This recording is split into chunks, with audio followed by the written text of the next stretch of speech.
गुरु ब्रह्मा गुरु विष्णु गुरुदेव महेश्वरः गुरु साक्षात् परब्रह्म तस्मै श्री गुरुवे नमः।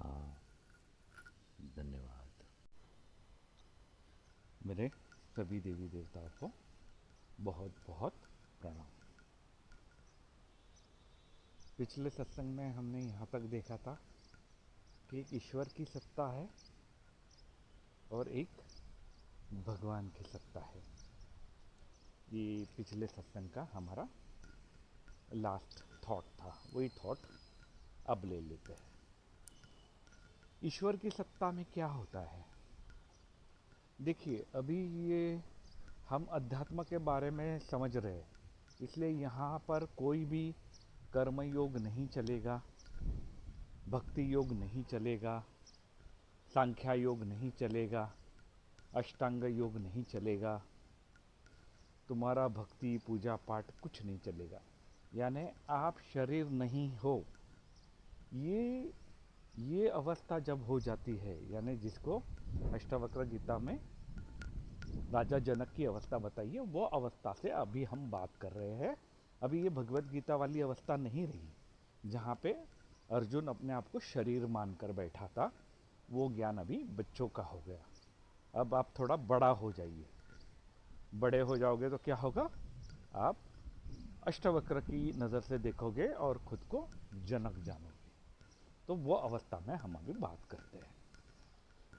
तो अभी ईश्वर की अवस्था तब आती है जब आपको पता चलने लगता है कि मैं जो ये जगत देख रहा हूँ, ये मेरी जो आंखें हैं, इसको चर्म चक्षु बोला गया है शास्त्र में।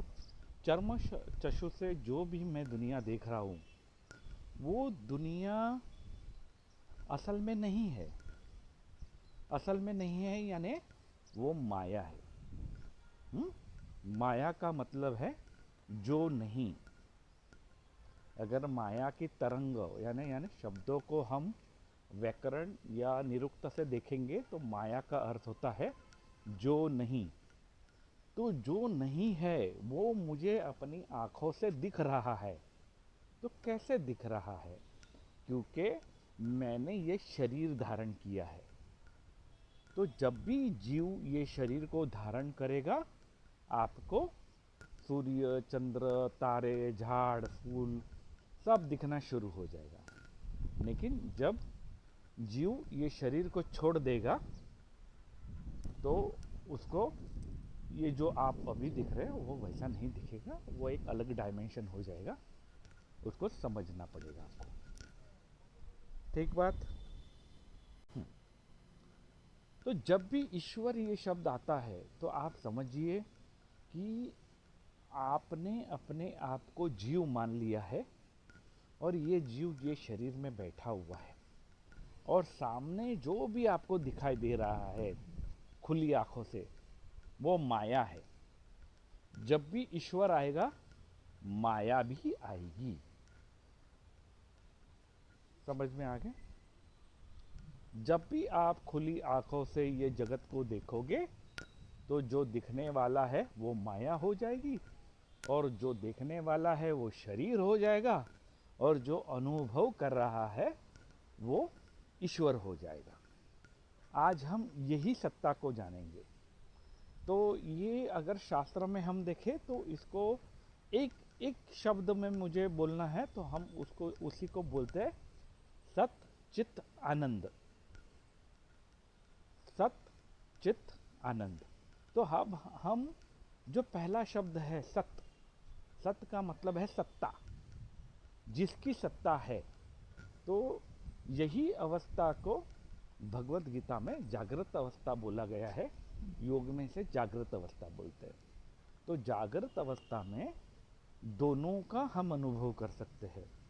हम माया का भी अनुभव करते हैं और ईश्वर का भी अनुभव करते हैं। कौन अनुभव करता है? जीव अनुभव करता है। तो पहले जब जीव अज्ञान में था तो वो क्या अनुभव कर रहा था? सुख दुख अनुभव कर रहा था। क्यों? क्योंकि वो यानी मैंने बोला ना भगवत गीता में जीव सुख दुख अनुभव कर रहा है। क्यों? क्योंकि वो अपने आप को शरीर मानकर बैठा है, और जब भी वो अपने आप को शरीर मानकर बैठेगा तो उसको सुख दुख का अनुभव होगा। मगर जब उसको ये ज्ञान हो जाता है कि मैं शरीर नहीं हूँ, ये शरीर तो एक यंत्र है जिसमें मैं बैठा हूँ, और मैं ये शरीर को, जैसे हम गाड़ी चलाते हैं वैसे ये शरीर को चला रहा हूँ, यहाँ से वहाँ जाने के लिए, वहाँ से यहाँ आने के लिए मैं अपनी इंद्रिया, कर्मेंद्रिया और प्राण का उपयोग कर रहा हूँ। ये जिस दिन उसको समझ में आ जाता है तो वो सुख दुख अनुभव करना बंद कर देता है। और जैसे ही वो सुख दुख अनुभव करना बंद कर देगा तो वो जीव नहीं रहेगा, यानी भगवत गीता अभी उसके कोई काम की नहीं रही। अभी क्या काम में आ गया कि अब वो अपने आप को ईश्वर जानने लगा है, ईश्वर मानने लगा है। तो चलो सुख दुख से तो बच गए, मगर ये जो माया दिख रही है उसका क्या? समझ रहे? क्षमा कीजिएगा, थोड़ा आवाज़ में फ़र्क आएगा क्योंकि यहाँ थोड़ा ठंड ज़्यादा है, तो ये शरीर को ठंडी लग रही है, ये शरीर का गला खराब है, मैं स्वस्थ हूँ। ऐसी भाषा में जब हम बात करते हैं तो समझिए कि यहाँ ईश्वर बात कर रहा है। मगर यही जब जीव होता है, अज्ञान में होता है, तो वो क्या बोलता है? मैं बीमार हूँ, मेरा गला खराब है। जब भी आप अपने आप को शरीर जानोगे तो ये भाषा का प्रयोग करोगे, मैं बीमार हूँ, मेरा गला खराब है।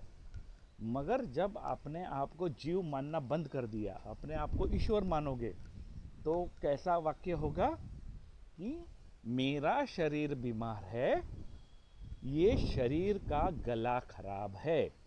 जैसे हम हमारी गाड़ी के लिए बोलते हैं, है ना? जब हम कार ड्राइव करते हैं तो क्या बोलते हैं कि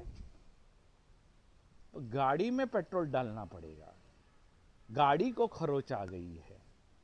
ऐसा बोलते हैं क्या कि गाड़ी बिगड़ गई, मैं बिगड़ गया? नहीं, ऐसा नहीं बोलते हम क्या बोलते हैं? गाड़ी बिगड़ गई है, मैं ठीक हूँ। तो वैसे ही जब आप ईश्वर जानने लगोगे, मानने लगोगे खुद को, तो आपको सुख दुख के अनुभव बंद हो जाएंगे।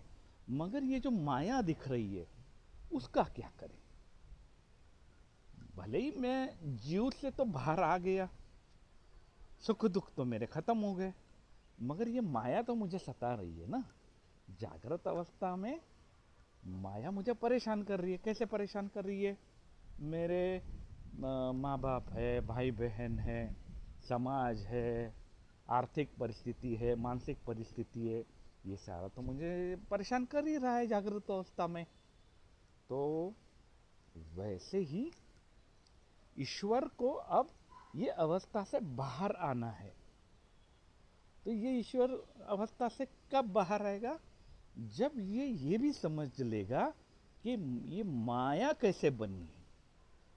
तो जैसे सुख दुख खत्म करके वो जीव से ईश्वर बना, वैसे ही वो माया को जानकर अज्ञान को जैसे ही खत्म कर देगा, वो भगवान में कन्वर्ट हो जाएगा। देखिए, यानी पहले जीव था, सुख दुख को भोग रहा था, अभी ईश्वर है तो माया को भोग रहा है। मगर जैसे ही ये ईश्वर माया के रहस्य को जान लेगा, माया यानी मैंने शब्दों का अर्थ बोला जो नहीं है, जो नहीं है बट मेरे को भास हो रहा है कि ये सारा है, और मुझे कल की चिंता है, अकेलापन है, शारीरिक परेशानियां है, ये सारा तो है ही अभी। तो इससे मैं कैसे बाहर आ सकता हूँ? यानी ईश्वर अब माया को समझने की कोशिश कर रहा है, समझना चाहता है। तो ये कैसे समझना चाहता है, ये हम अगले सत्संग में देखेंगे। और बड़ा आनंदमय प्रसंग है, तो इसमें थोड़ा अष्टवक्र गीता का भी पोर्शन हम ले लेंगे, और हम अब जो भी अगला सत्संग करेंगे उसमें हम ईश्वर के पॉइंट ऑफ व्यू से देखेंगे, जीव के पॉइंट ऑफ व्यू से नहीं देखेंगे, क्योंकि जीव के पॉइंट ऑफ व्यू से सुख दुख हमें प्राप्त होगा। तो हमें सुख दुख से बाहर आना है तो ईश्वर प्राप्त होगा, और ईश्वर की सत्ता में माया हमको परेशान करेगी। तो माया ही एक शक्ति है, वाइब्रेशन है, इसको कैसे हैंडल किया जाए, इससे कैसे बाहर आया जाए, ये हम बहुत अच्छे से अगले सत्संग में जानेंगे।